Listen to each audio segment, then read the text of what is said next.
Hello everyone, and welcome to the Dice Commando YouTube channel. I'm Andrew, with you here as always. This is Go Again, a fabulous video cast covering the trading card game Flesh and Blood. This video and others like this one are possible thanks to viewers like you. Please show your support with a like and subscribe, and be sure to hit the bell notification icon so you don't miss any new videos. If you want to get involved with the channel, consider becoming a channel member. There are many benefits to channel membership, including access to our Discord, exclusive deck tech and strategy videos, and the opportunity to help create channel content. I want to sincerely thank all our channel members, as I truly couldn't do this without your support. You guys rock. Go Commando. Hello everyone, welcome back to Dice Commando and Go Again, a fabulous cast. So after last weekend in Vegas, the preview weekend, we now have a full picture of the Tales of Aria set. The gallery has not yet been updated over on fabtcg.com. They may be holding for the pre-release weekend, I don't know. But fabdb.net, Kai and his guys, they have it all updated over there, so you can head on over there and look at every card in the set. So with the pre-releases coming out this weekend, it's time to start thinking about what we're looking for, right? We're all going to get 6 packs per pre-release we go to, and hoping to get good stuff, right? I am, and I hope everybody else is as well. So yeah, today I want to actually go through my top 5 cards that everybody's hoping to pull come opening weekend.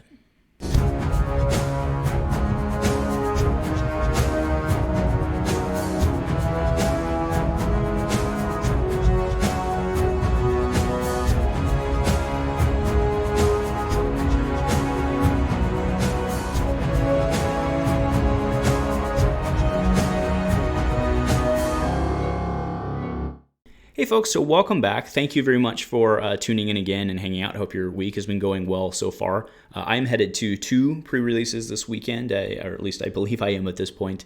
So that's 6 packs for me, so that gives me a relatively good chance of getting some M's, not so much on the L's, but we will see. So today's list, I wanted to talk a bit about kind of the approach to it, right? I mean, let's be honest, right? We all want to pull L's, right? Or fables, right? I mean, we want to pull the big stuff, but I'm being more realistic with it, right? So it would be very easy on a top 5 cards you want to pull list, just like list all the L's. But I have New Horizon up right now, just kind of as an example. This is a card I very much am hoping to pull, but it's not in my top 5. And this one, and this is maybe this should be an honorable mention because I would not be unhappy if I pulled this. But you guys have been there, right? You finally get lucky enough and you finally pull an L, or you're going through. Let's put it this way: you're going through your case and you're hoping there's going to be an L in there, and you finally get it. You get your L, and it's really kind of not one of the ones you wanted, right? We've all been there, right? So it's not just easy to say. It would be easy to just say all L's, but that's not realistic because if you put the L's on their own ranking, like.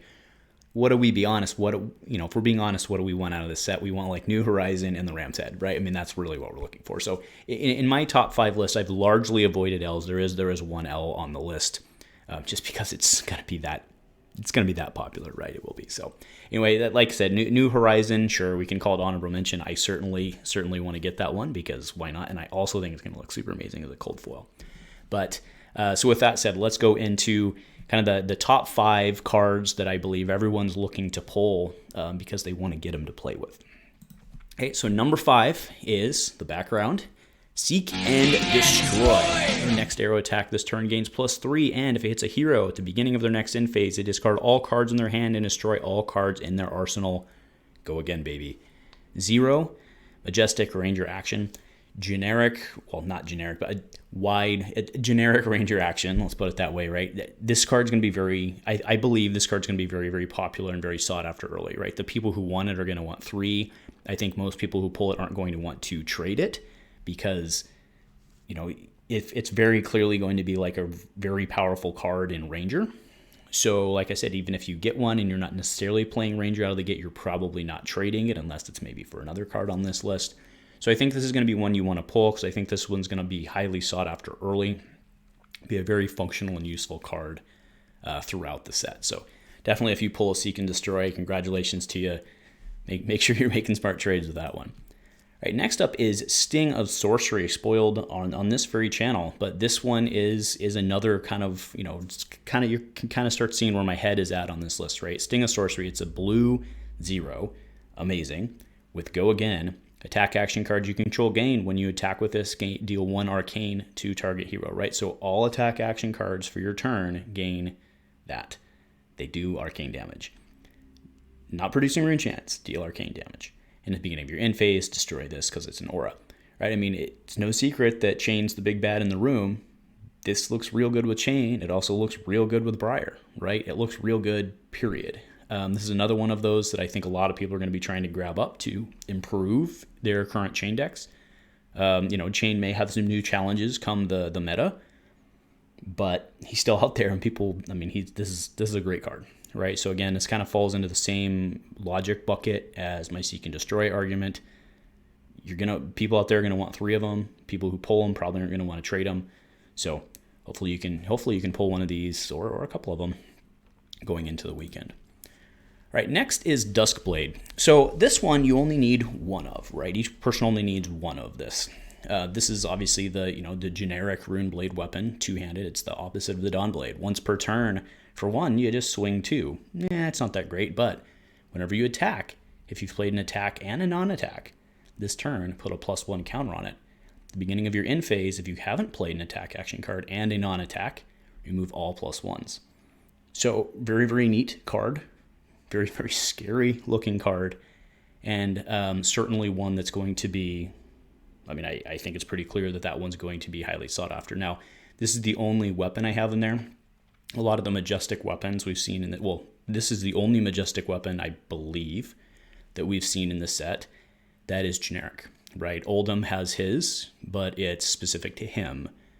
And Lexi has hers, but it's specific to hers, right? She has Voltaire, I think it's Voltaire, and it's specific to hers, right? So Duskblade not being specific, I think, is going to make it far more desirable. Now, also remember that, we don't know for sure on this one, but it's highly likely that this one will be what they call a short run, right? Because remember, you only need 1 of these. So what they tend to do for stuff like this on the weapons is they'll do basically print 1 of these for every 3 that they print of something you would need 3 of. So this one will be a little harder to pull, and maybe you'll get a foily one, right? But yeah, so Duskblade, certainly if you get it, is going to be something that's very, very high demand. Now, you personally may not care about playing Runeblade, and in which case that's fantastic trade stock, because I think there's a lot of people out there who are. So this is definitely a card a lot of people are going to be looking for, especially release weekend, because they want to get in there early. All right, next one, and I did say, with all the caveats of everything about L's, this one is such a big deal. This Rampart of the Ram's Head is going to, I believe, change a lot, right? And not even necessarily playing against it, but the fact that it just exists, I think, changes a lot, or at least threatens to change a lot. So whenever you defend with Rampart of the Ram's Head, you may pay 1. If you do, it gains +1 until end of turn, and of course, right, we all know at this point that stacks if they break the chain, right? So you could pitch a yellow, use it twice if the chain's broken when you defend the second time, and it would go from 1 to 2 when you use it the second time, and so on and so on and so on, right? So everybody's saying poor Dash is dead. So yes, this is an L. You're of course going to be ecstatic if you open an L regardless, but I think this is probably the number 1. I'm not saying it's the best L in the set, but I think it's probably the number 1 desired L in the set, at least early. So that's why I have this on my list in the number 2 slot. It's going to be way hard to get L's. Especially when you're only opening 6 packs, maybe 1 or 2 times over the weekend. I get it.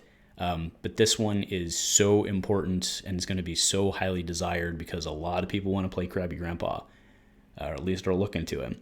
And this is going to be a huge part of that. So I think this card's going to be one that everybody wants to get ASAP. All right, and last one. This one, I think that Terra Sunder is probably the most functionally best card in the set. It's a blue 3, fits right up Guardian's Alley. Your next Guardian attack this turn gains +1, dominate, and if this hits a hero, they discard 2 cards, go again. Everything about this is just amazing for what Guardian's trying to do, right? It fits Hammer strategy. I don't even know what else to say. Like, Terra Sunder is just #amazeballs. And that's why this is my number 1 slot of, I don't think anybody's trading this card. I don't think, like, whether you're Bravo, whether you're Krabby Grandpa, or whether you think that one day you might want to play Guardian, you're holding this card. People who do play those two, they want 3 of these cards. Yeah, not much more to say there. I think Terra Sunder is by far, like, if you pull one, awesome. This is probably also going, I don't know, sometimes the dark cards don't come out as well with the rainbow foiling, but there's enough like light on this coming through. This one might look really, really, really gorgeous as a rainbow foil. So anyway, that is my list. Like I mentioned, I'm trying to look at more of like a practical, functional standpoint here, and that's why I chose. I mean, I think Terra Sunder, like I said, it's probably the best card in the set regardless. It would have been real easy to just throw a bunch of L's on here, but that wasn't really the point, right? Because it's easy to say you just want to go in and pull a bunch of L's, right? But that's not really accomplishing the goal of the top 5 cards that you would be wanting to see. So anyway, that's my list for today. I just want to remind everybody, we do have a pre-release at Gongai this weekend, but I'm also showing up the calendar through the end of the year. Come play with us, guys. I'd love to see you. You can, virtual fist bump behind a face mask or, whatever the state requirements will be at the time. And we can just have a great time. Maybe we can get some games on camera or something like that. And then as you are looking to start picking up singles, obviously pump the brakes a little bit and wait for stuff to settle down. Because single prices are going to be going crazy early. But once you are starting to look for those singles to fill it out, please go over to Fab Foundry. And when you do, use the link below. And when you make your purchase, it costs you nothing extra, but it gives me a little kickback, which I can then use, and it helps keep me going. Helps keep me going here. So anyway, thank you very much, folks, for tuning in. Good luck to everyone at their pre-releases this weekend, and go Commando.